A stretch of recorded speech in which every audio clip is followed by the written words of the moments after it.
আমাদের নেতা তারেক রহমান উনি এসে বলছেন আই হ্যাভ এ প্ল্যান।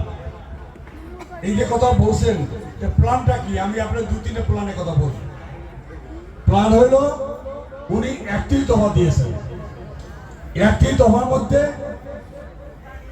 উনি বলছেন কৃষকের জন্য, এই যে দেখা যায় জি জি, এটা কৃষক কার্ড, আপনার ভোটার আইডি কার্ডের মতো এটা কৃষক কার্ড থাকবে।